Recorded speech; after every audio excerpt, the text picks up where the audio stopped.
오늘 여러분과 함께 사순절 첫 번째 주를 맞아서 우리가 나누게 될 말씀의 제목은 구원에 이르는 믿음입니다. 너무나 잘 아는 말씀이죠. 구원은 오직 믿음으로 받는다. 그러면 이것이 정말 당시 성경이 기록될 시대에는 쉬웠을까? 말하기가 매우 편했을까? 매우 곤란했다는 거죠. 이게 목숨을 내놓지 않으면 말하기 어려운 그런 내용이었다는 거예요. 그래서 오늘 말씀은, 오늘 성경은 굉장히 우리에게 새로운 도전을 주고 우리로 하여금 바른 신앙을 고백하게 하는 말씀이에요. 여러분, 사순절이 시작되면 대개 교회력에서 성서 일과 중에 제일 먼저 말씀을 전하게 될 주제가 뭐냐 하면, 예수님께서 광야에서 3번에 걸쳐서 시험을 받으신 사건, 여러분 너무 잘 알죠. 거기에는 경제적인 문제, 또 명예의 문제, 종교적인 문제 다 거기에 들어 있는 거죠. 아주 종합적인 시험이 그 속에 다 있는 겁니다. 예수님이 그것을 어떻게 물리치셨는가? 그럴 때에 우리는 예수를 어떻게 이해해야 되는가? 그래서 우리는 예수를 주라고 시인을 하게 되고, 시인한 우리에게는 예수님과의 믿음의 관계가 형성된 거예요.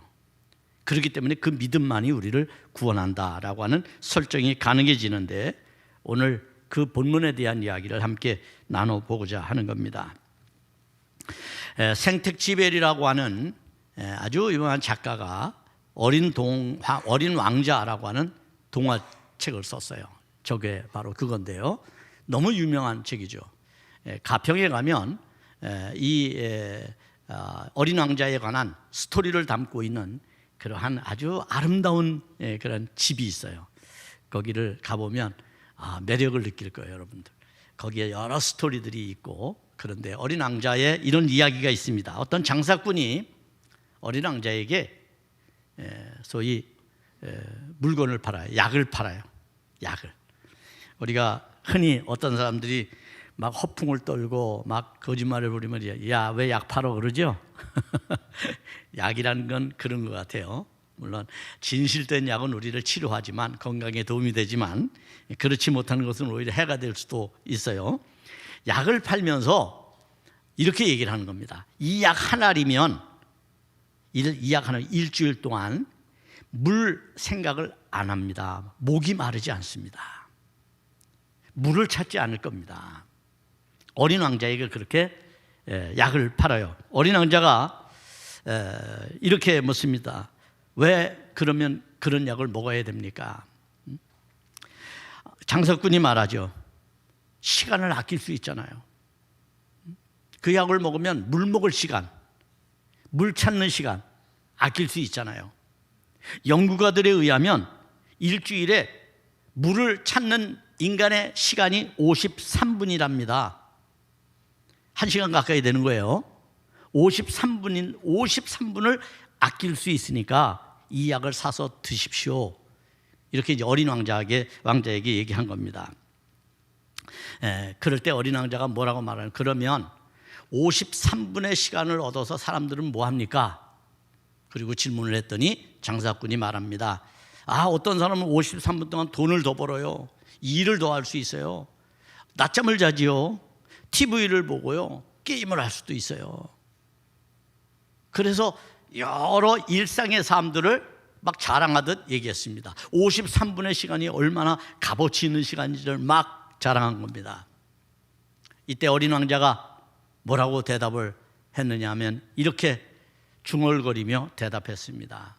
나는 그 53분의 시간을 맑은 샘물이 나는 우물을 찾아서 53분의 시간을 사용하겠다고 이야기를 하며 약장사의 약팔이를 거절했습니다. 이 이야기가 단순해 보이죠, 여러분. 그런데 여기서 우리는 엄청나게 중요한 교훈을 받습니다. 그렇습니다. 왜 약을 팔아 하듯이 우리는 어쩌면 이 세상 살아가면서 남이 만들어 놓은 규칙, 남이 만들어 놓은 길, 남이 만들어 놓은 삶의 원리, 그러한 경험들을 바탕으로 살아가죠. 절대 모험을 하지 않죠. 그런데 세상을 가만히 보세요. 세상은 어떤 사람들이 앞서갔습니까? 어떤 사람들이 더 많은 기회를 얻었습니까? 어떤 사람들이 더 많은 것을 누리며 삽니까? 그들은 새로운 길을 간 사람들이에요. 기존의 길이 아니라 새로운 길, 창의적인 생각, 역발상이죠. 약 하나 사 먹으면 간단해요. 편리해요. 문명의 이기가 있어요. 그런데 이 약을 사 먹지 않고 나는 그 53분을 맑은 샘물을 찾아 떠나겠다는 어린 왕자의 이 지고지순한 마음, 이 용기, 너무 멋지지 않습니까, 여러분? 여러분 신앙생활하면서 여러분이 그동안 찾았던 희열과 기쁨은 어디 있습니까? 진리의 기쁨, 구원의 만족, 여러분에게 있어서 그것을 노래할 수 있는 영광은 얼마나 많았나요? 그냥 늘상 반복되는 거, 늘상 해왔던 거, 거기에 여러분 편안함을 얹어서 추구하고, 그래서 그것을 안정이라고 이해하며 생각해 오지 않았습니까? 그래서 우리가 진리와 점점 거리가 멀어지고 있는지도 몰라요. 진리를 깨닫는 것은 결코 내 삶이 어떠한 대상으로 인하여 어떠한 편리한 인간의 어떤 구조적인 요소를 가지고 나를 지배하도록 만들어서는 안 되는 거죠. 하나님의 약이 나를 지배하는 것은 그것은 인간으로서의 참된 가치를 방해하는 것과 같다. 이렇게 본다면 어린 왕자의 용기가 우리에게 필요하다라고 생각합니다. 어떻습니까? 이런 장사꾼의 상술, 그것이 오늘 우리의 삶을 이끌어가는 데 익숙해져 있다면 여러분 한번 끊어낼 용기는 없으십니까? 주님은 이 사순절에 우리에게 그것에 도전해 보라고 말씀을 합니다. 그리고 이것에 도전한 사람이 오늘 본문의 주인공입니다. 그 사람은 바울이죠. 바울은 오늘 기존의 유대 질서, 기존의 율법의 체계, 그래서 지난 시간에 살펴본 것처럼 우리가 수건을 가리고 살아가는 우리의 사실은 껍데기와 같은, 가면과 같은 인생, 온갖 수건을 두르고 신앙생활하는 사람을 저는 너무나 많이 봅니다. 과거의 샤머니즘의 수건, 불교의 수건, 유교의 수건, 교회가 뭘 이야기하는지에 대해서는 관심이 없어요. 그런 수건들로 우리의 가면을 치장하고 그럴듯한 위선을 부리면서 형식적으로 거룩하다고 포장을 해온 것이 사실입니다. 실상이 드러나자 사람들은 하나둘 떠나게 된 거죠. 오늘 우리가 이런 현실을 생각해 보면서 우리 안에 하나님의 섭리를 찾아가는 새로운 길은 무엇일까? 거기에 우리는 어떻게 도전할까? 예수님께서 그 엄혹한 시대에 도저히 거부할 수 없는 시험을 이겨낸 것처럼 우리는 우리 인생의 시험들을 이겨내며 살아갈 수 있을까? 오늘 여기에 도전하는 여러분 되기를 바랍니다. 그러므로 믿음이란 뭐냐? 만족이 아니라 신뢰하며 따라가는 것이다 라고 정의할 수 있다면 오늘 우리는 이 말씀에 귀를 기울일 필요가 있습니다. 사실 오늘의 본문의 이야기는 9장부터 11장 36절까지 계속 이어지는 말씀이에요. 그 중에 오늘 본문을 딱 컨택한 겁니다, 여러분. 소위 말하면 9장에서부터 11장까지의 내용은 뭐냐 하면 왜 유대인들이 바울을 적대할까?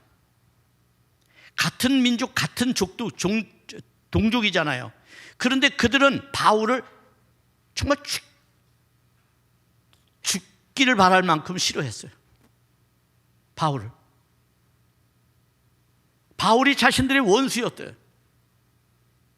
그래서 유대인들은 바울을 위해서 온갖 행패, 온갖 핍박해, 온갖 고난을 다 바울에게 뒤집어 씌웁니다. 이런 거부하는 그들에게 바울이 오늘 논쟁하고 있는 거예요, 그들과. 그래서 바울은 본문에서 구약의 이야기를 가지고 와서 이야기하는데 왜 그러냐면 유대인들은 구약을 잘 알고 있었거든요. 이미 구약에서 구원은 믿음으로 얻는다고 하나님이 그토록 말씀을 해주었고, 그리고 모든 인류에게 하나님은 구원의 은혜를 베푸신다고 그토록 말했음에도 불구하고 유대인들은 자신들만이 구원받는다고, 율법을 지켜야만이 구원을 받는다고 수건을 쓰고 바울을 책망하고 정죄하고 판단해 왔던 겁니다. 이게 인간의 어리석음이죠. 그런 그들에게 바울은 말하는 겁니다. 아니라는 겁니다. 새로운 구원의 길이 열려졌다는 겁니다. 너희들은 율법에 얽매여서 그 율법의 수건으로 세상을 바라보고 하나님을 바라보았기 때문에 율법 안에 갇혀서 살았다는 것이죠. 진정한 자유를 얻지 못한 겁니다. 복음은 우리에게 자유를 줍니다. 진리는 우리에게 자유를 줍니다. 그러나 율법은 우리에게 정죄를 줍니다. 이것을 우리가 생각하게 된다면 오늘 바울의 심정을 이해할 수 있어요. 바울은 자신의 심정을 9장 1절로 3절에서 이렇게 말하고 있습니다. 9장 1절로 3절 말씀에 보면 내가 그리스도 안에서 참말을 하고 거짓말을 아니하노라. 나에게 큰 근심이 있는 것과 마음에 그치지 않은 고통이 있는 것을 내 양심이 성령 안에서 나와 더불어 증언하노니 나의 형제 곧 고륙의 친척을 위하여 내 자신이 저주를 받아 그리스도에게서 끊어질지라도 원하는 바로라 라고 말합니다. 다시 말하면 이 말은 무슨 얘기냐면 나는 너희들을 그토록 사랑해서 너희들에게 진리를 가르치길 원한다는 거예요. 그런데 그들은 그렇게 하지 않았어요. 단지 자신들의 생각과 다르다고, 자신들이 가진 기득권을 나누라고 한다고, 하나님께서 자신들만 선택했는데 이방인에게도 그 선택권이 주어졌다고 말하는 바울이 그토록 보기 싫었던 겁니다. 인간의 이기심이 만드는 세상은 이런 겁니다. 자기들만 독점하려고 하죠. 모든 건 다 자기의 생각 안에서 머물기를 원합니다. 남들의 생각이나 다른 사람들의 사정은 중요하게 여기지 않습니다. 그것이 세상의 관점입니다. 하나님 나라의 관점은 전혀 다릅니다. 그것을 오늘 이 본문에서 우리는 배워야 하는 것이죠. 결국 바울은 지금 성령이 이끌어서 그를 이방인에게로 가서 양심에 따라 복음을 전하고 있는데 그의 마음속에는 나는 이 민족, 유대 민족을 버릴 수 없다. 나는 유대 민족을 여전히 사랑한다. 나는 너희들이 진리를 알고 깨우쳐서 구원을 받기를 원한다는 간절한 바람을 이렇게 실토하고 토로하고 있는 거예요, 그들에게. 그럼에도 그들은 여전히 믿지 않았어요. 그들은 오히려 바울을 죽이려고 했죠. 자, 이런 문제 앞에서 우리는 이런 질문을 해볼 수 있습니다. 그럼 율법과 복음의 차이점은 무엇입니까? 율법은 뭐고 복음은 무엇입니까? 그것은 유대인에게 제한된 구원의 사건이 모든 인류에게 적용된다는 점에서 다른 것이죠. 다시 말하면 유대인들만의 사건은 율법이고 복음은 모든 인류에게 적용되는 사건이라고 볼 수가 있습니다. 따라서 바울은 자신을 반대하는 유대인들에게 하나님의 특별한 섭리가 나타났음을 구약을 통해서 제시하려고 합니다. 그 제시된 사건이 누굽니까? 아브라함이었습니다. 우리는 아브라함을 뭐라고 말하죠? 믿음의 조상이라고 말합니다. 그래서 세상 사람들은 이걸 이해 못해가지고 저 바보들 봐, 지네 조상이 아브라함이래 이렇게 얘기를 합니다. 왜 아브라함일까? 궁금하지 않습니까, 여러분? 아브라함에 대해서 한번 생각을 좀 해야 될 필요가 있습니다. 9장 7절에 보면 아브라함에 대한 이야기가 나옵니다.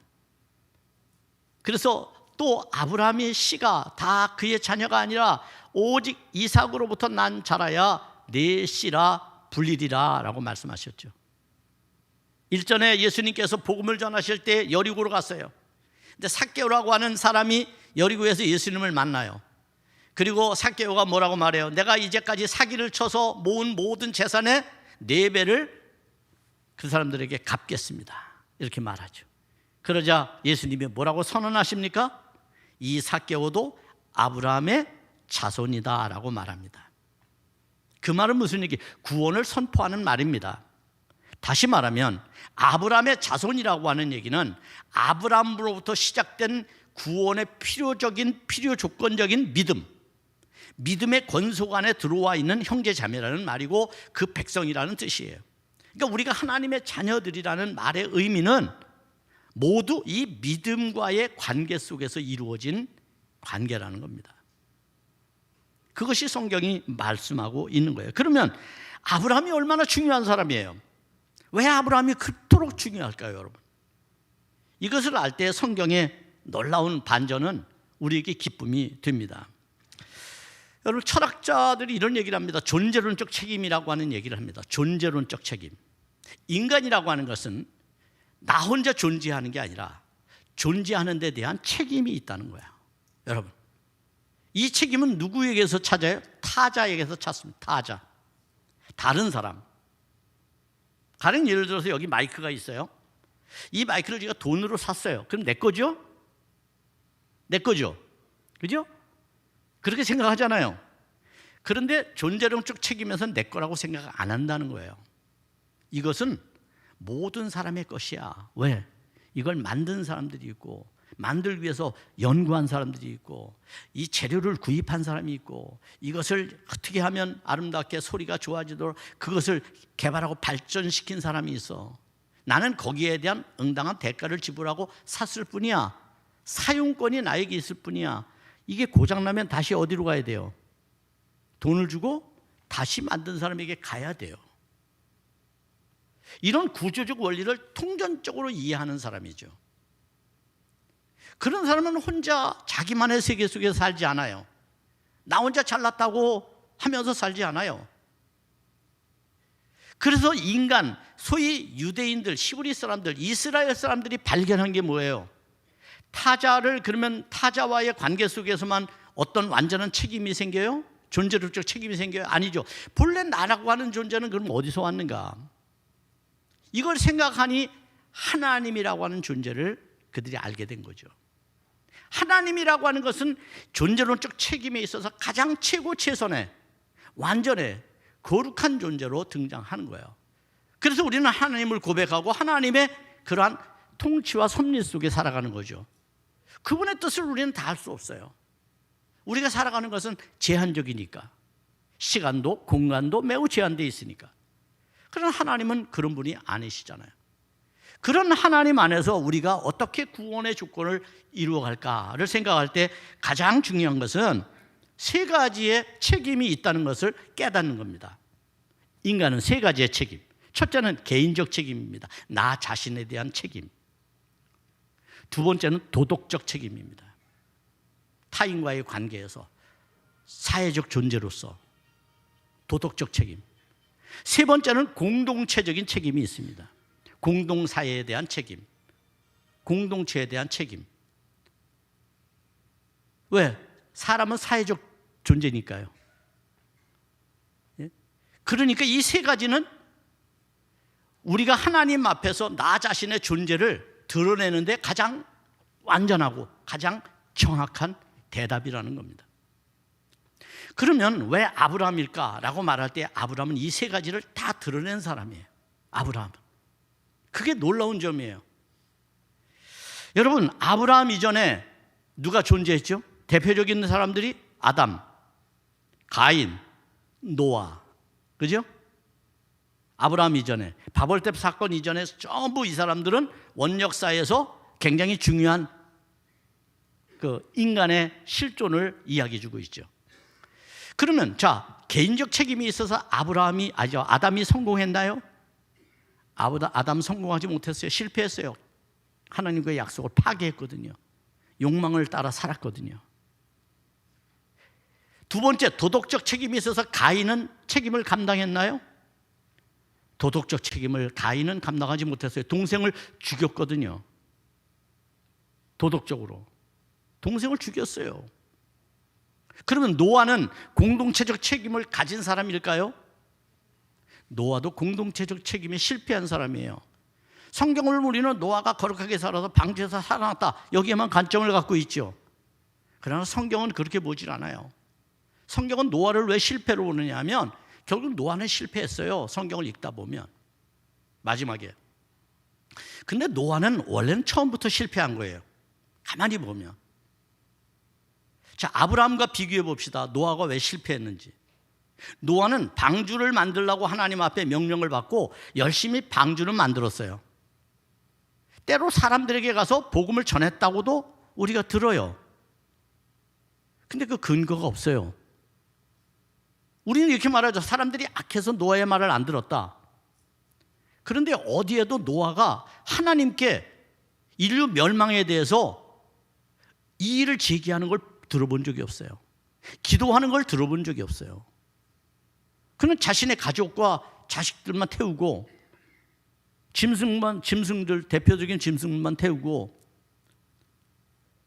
자기들끼리 삽니다. 이거는 하나님의 뜻이 아닌 거예요.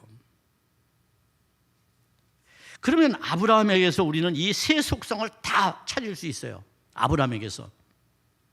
아브라함이 얼마나 위대한 사람이냐면 여러분, 아브라함은 어디 사람입니까? 아브라함은 갈대아 우르라고 성경은 말하죠. 갈대아 우르.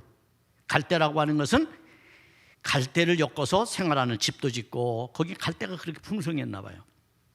그런데 엄밀히 말하면 이 아브라함은 수메르 문명이라고 하는 그 시대에 수메르 문명에서 탄생한 사람이에요. 아브라함. 수메르 문명의 신이 뭔지 아세요? 제가 전에도 한번 말씀드린 적이 있어요. 달신이에요. 달. 그래서 여러분도 지금 월화수목금토일 그래서 달신을 따라서 살아가고 있죠. 달. 월요일날 달, 화요일날 화성, 수요일날 수성, 목성, 금성, 토성, 일요일날 해. 그렇잖아요, 여러분. 이게 어디서 오냐? 수메르 문명에서 온 거예요. 그래서 우리 음력이라는 거 있잖아요. 그것은 원래 수메르 문명으로부터 시작되었다. 이렇게 볼 수가 있어요. 아브라함의 아버지가 누굽니까? 데라. 그럼 데라는 누굴까요? 데라에 대한 전설을 자료를 통해서 알아보면 그는 이 수메르 문명의 제사장이에요. 제사장. 그리고 데라는 뭐 하던 사람이냐면 달신의 모형을 만들던 사람이에요. 달신의 모양을 만들던 사람. 왜냐하면 당시에는 신을 섬기려면 그 모양을 본떠서 제단을 만들어야 되잖아요. 그걸 만들던 사람이에요. 그런데 이거에 대해서 저항한 사람이 누구냐? 그게 아브라함이에요. 아브라함은 아버지가 하는 것에 대해서 인정하지 않았어요. 다른 신이 될 수 없다고 생각했어요. 그래서 아브라함은 늘 아버지와의 갈등 속에서 그가 새로운 신을 발견하려고 애를 쓴 거죠. 하나님께서 그런 아브라함을 보신 거예요. 그리고 아브라함을 하나님께서 선택하시죠. 그리고 그에게 뭐라고 그래요? 본토 친척 아비의 집을 떠나라 그래요. 여러분, 본토 친척 아비의 집을 떠난다는 것은 나의 실존을 버리는 것을 말해요. 내 존재 자체를 부정해버리는 거예요. 내가 어떤 문화권에서 어떤 지식을 받고 어떤 사람들과의 관계 속에서 자랐는지에 대한 모든 것을 다 잃어버리는 거죠. 그래서 성경은 말합니다. 너를 네 자신을 위해서 떠나라. 이렇게. 내 자신을 위해서. 자기에 대한 분명한 이해가 아브라함에게 있었던 거죠. 여러분 자신에 대한 이해가 있습니까? 우리 과거에는요, 우리 한국 사람들은 유교 문화권 속에 자라서 남의 시선을 많이 느끼고 남이 원하는 대로 맞춰주려고. 그죠? 근데 지금 젊은이들은 안 그래. 개성이 뚜렷하죠. 이걸 보면서 어른들은 세상 말세야 말세. 아니요, 말세가 아니라 그게 더 나은 거예요. 후회되지 않아요, 여러분? 저도 그런 게 있어요. 뭐 이 시간 얘기할 수는 없지만 저도 과거에 아주 독특한 기회가 저에게 왔었어요. 왜? 제가 영화에 캐스팅 된 적이 있거든요. 20대에 20살에 근데 못했어요. 왜요? 아버지가 무서워서. 우리 아버지는 철저히 기독교인이에요. 아주 보수적이에요. 완고해요. 딴 일을 할 수가 없어요. 너 신학교에 보냈으니까 너는 오로지 그것만 해야 돼. 이거죠. 지난 몇 년 전인가에 갔더니 우리 어머님이 후회를 하더라고요. 우리 어머님이. 여러분 그런 게 있어요. 그래서 과거에 그랬어요. 남을 의식하고. 그런데 안 그런 거예요. 너의 실존은 뭐냐 이거야. 제가 부활을 얘기할 때 말했잖아요. 여러분이 어떻게 부활돼요? 여러분 안에 있는 하나님이 주신 그 하나님의 성품. 매우 독특하고 다양하지만 여러분에게 주신 그 아름다운 성품,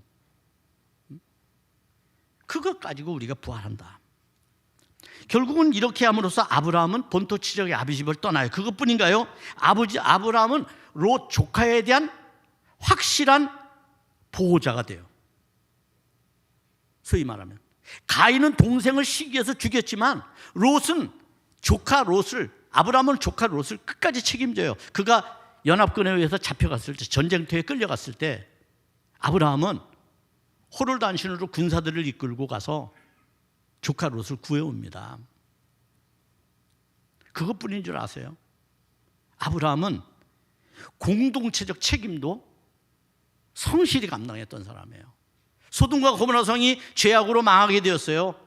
불바다가 되게 생겼어요. 그런데 아브라함은 어떻습니까? 조카 롯만 구해오면 되잖아요? 아니에요. 하나님 이럴 수 있습니까? 하나님과 대면합니다. 하나님, 이게 말이 되는 겁니까? 아니 아무리 소돔과 고모라 성이라도, 아무리 타락한 도성이라도 의인 50명이 없습니까? 그럼 의인 50명을 두고 하나님 전부 다 멸하겠습니까? 하나님이 말하죠. 의인 50명 없어. 에? 진짜예요? 그렇게 타락했습니까? 에이, 그래도 45명은 있겠죠. 아니야, 45명도 없어.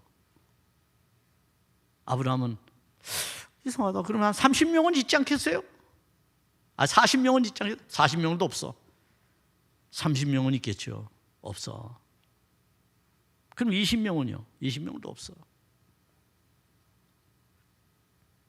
이제 마지막으로 하나님 앞에 요구할게요. 10명. 10명도 없어. 아브라함은 자신이 항복할 때까지 하나님 앞에 그 도성을 위해서 기도했어요. 공동체적 책임을 지는 아브라함의 태도예요. 여러분, 얼마나 멋집니까? 이런 아브라함, 그 아브라함을 선택하신 하나님. 그러면 하나님은 생각하신 겁니다. 그러면 인간을 구원하기 위해서 인간 혼자 잘나서 노력하고 애쓰고 힘써서 구원받을 수 있는가? 구원받을 수 없다는 거예요. 그래서 하나님은 관계적 형성을 맺기 위해서 믿음이라고 하는 것을 통해 하나님과 우리 자신의 관계를 하나로 하고, 그리고 그 속에서 구원이라고 하는 열매를 맺도록 만들어 놓으신 것이다. 따라서 이와 같은 관계들이 아브라함을 통해서 우리가 배우는 거죠. 아브라함을 통해서. 바울은 지금 그런 아브라함을 가지고 와서 유대인들에게, 봐라, 아브라함은 지금 이렇게 살았다. 아브라함은 하나님 앞에 어떻게 구원받았느냐? 그가 구원받을 수 있었던 건 오직 믿음 때문이다. 이렇게 이야기하고 있는 겁니다.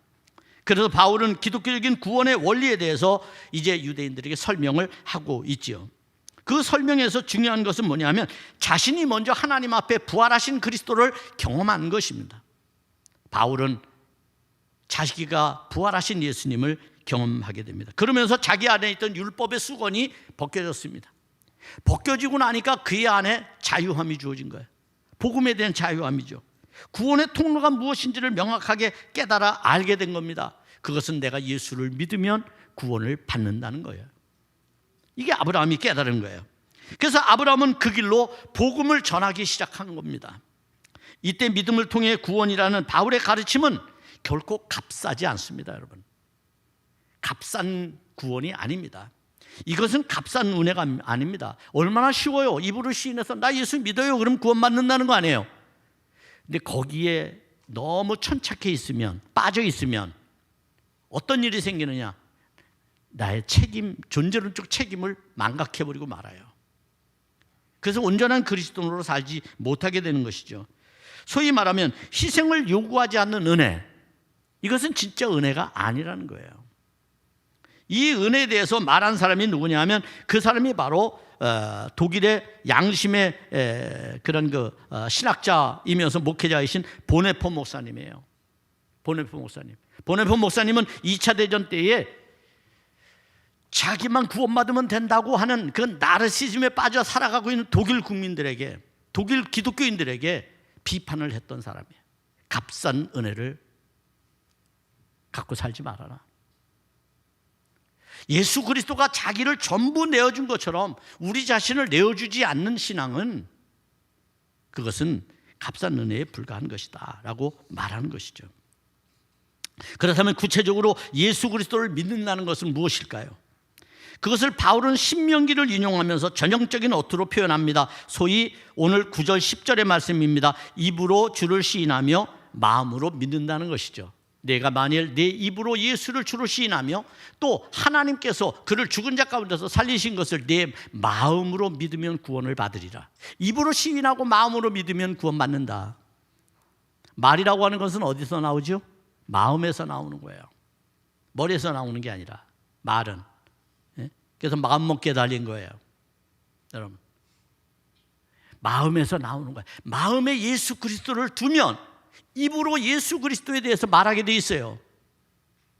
근데 마음에 악독을 심으면 입에서는 쓴물이 나오게 돼 있죠. 여러분, 그래서 제가 언어를 조심하라고 그러는 이유가 거기 있어요. 여러분, 우리가 한번 생각해 봐야 돼요. 이 말이 무슨 의미일까요? 이 말이, 초대교회는 이것 때문에 고민에 빠졌어요. 마음으로 믿어 입으로 시인한다는 게 어떤 의미일까? 그럼 어떻게 구체적으로 하는 것이 필요할까? 그래서 등장하는 것이 뭐냐 하면 믿음의 공동체의 말과 마음의 관계가 매우 중요하다는 것을 깨닫고 325년 제1차 니케아 공의회에서 그들은 뭘 발표합니까? 사도신경이라고 하는 걸 발표하는 겁니다. 오늘날 우리가 하는 사도신경을 325년 니케아 종교회의, 공회의라고 하는 곳에서 발표를 하는 겁니다. 이때 이 세상에 있는 모든 그리스도의 교회는, 한 형제 자매는 누구냐? 이 사도신경을 고백하는 사람이다 라고 선언을 하게 된 것이죠. 이 사실은, 이 믿음은 어디에서부터 근간을 두고 있느냐면 세례의 근간을 두는 거예요. 세례를 받을 때 그리스도를 영접하는 시간 아닙니까? 그리스도가 내 안에 들어오는 시간이잖아요. 그때 세례를 받을 때 우리는 뭘 해요? 그리스도를 고백하게 됩니다. 입으로 시인하게 되죠. 회중들 앞에서, 사람들 앞에서, 결혼식장에서 사람들 앞에서 혼인사약을 하는 것처럼 교회 안에서 내가 그리스도를 주로 고백합니다라고 사약을 하는 겁니다. 이것은 또한 예배이기도 합니다. 예배. 그래서 굉장히 중요하게 인식이 된 것이죠. 따라서 이 사도신경이라고 하는 것은 하나님에 대해서 고백하는 거예요. 다른 얘기가 아니에요. 그럼 어떤 하나님을 고백할까요? 삼위일체 하나님을 고백합니다. 그러니 사도행전의 주제는 하나님, 예수 그리스도, 성령이 주제이십니다. 그거에 따라 우리가 고백을 하는 거죠. 이것을 고백하는 사람은 전부 누굽니까? 그리스도 안에서 한 형제 자매, 소위 말하면 믿음의 관계가 형성되어진 구원받은 백성이다라는 겁니다. 그래서 여러분이 예수 그리스도를 입으로 시인한다고 하는 것이 그런 의미를 갖는다고 말할 수가 있어요. 교회의 가장 중요한 것은 이겁니다. 어떻게 보면. 그리고 바울은 영이신 하나님의 속성이 가져다 줄 포괄적인 구원의 행위로 교회가 시인하는 주는 예수 그리스도다. 그래서 바울은 뭐라 하세요? 교회의 머리는 누구예요? 예수님이에요. 교회의 머리는 예수님이에요. 이것이 교회가 갖는 교회론의 가장 중요한 요소입니다. 따라서 우리가 부활하신 그리스도는 그의 죽음이 온 인류를 위한 죽음이므로 구원 역시 인류를 위한 섭리였다는 거예요. 따라서 예수 그리스도의 이름, 그건 정체성이잖아요. 본질이고, 그 예수 그리스도의 이름, 그 이름이 얼마나 중요한지를 요엘 2장 32절은 말합니다. 누구든지 여호와의 이름을 부르는 자는 구원을 얻으리라 라고 말합니다. 여기서 여호와는 예수 그리스도를 말한다고도 볼 수 있습니다. 왜냐하면 요한복음에서 예수는 곧 하나님이시다 라고 말씀하고 있기 때문입니다. 그러니 유대인들이 자기들만 독점하는 하나님은 진짜 하나님이 아닌 거죠. 진짜 하나님은 모든 인류의 하나님, 우리들의 하나님, 너와 나의 하나님, 그리고 나 자신의 하나님이 되시는 겁니다. 이런 의미 속에서 우리가 참된 구원을 이루어가야 하는 것이죠. 사도행전 2장 21절에서도 말하고 사도행전 4장 12절에서는 다른 이름은 구원받을 수가 없다라고 규정하고 있습니다. 그러니 오직 예수 이름만이 우리에게 구원을 줍니다. 그러면 예수 이름이 주는 능력은 뭘까요, 여러분? 여러분이 경험하고 있는 겁니다. 예수 이름의 능력은 구원을 우리에게 주십니다. 구원의 능력은 아무나 줄 수 없어요. 오직 예수 이름만이 줄 수가 있습니다. 그건 십자가의 능력에서 이미 증명이 된 거죠. 그리고 예수 이름으로 여러분이 또한 행하는 일이 있어요. 그건 기도입니다. 예수 그리스도의 이름은 우리에게 응답을 주십니다. 예수 이름으로 기도하면 응답을 받습니다. 그래서 예수 이름으로 기도하죠. 예수 이름은 또한 우리에게 온전함을, 거룩함을 가져다 줍니다. 육체적으로, 정신적으로, 우리의 마음으로, 우리의 정신으로 하나님 앞에 건강해지는 거죠. 그래서 치유의 능력이 있습니다. 예수의 이름으로 치유하는 것이죠. 회복하는 것이죠. 보시기에 좋았다라고 하는 주님의 그 보시기에 좋은 상태로 우리를 되돌려 놓는 하나님의 창조적인 역사, 이게 예수의 이름에 있다는 사실을 깨닫기를 바랍니다.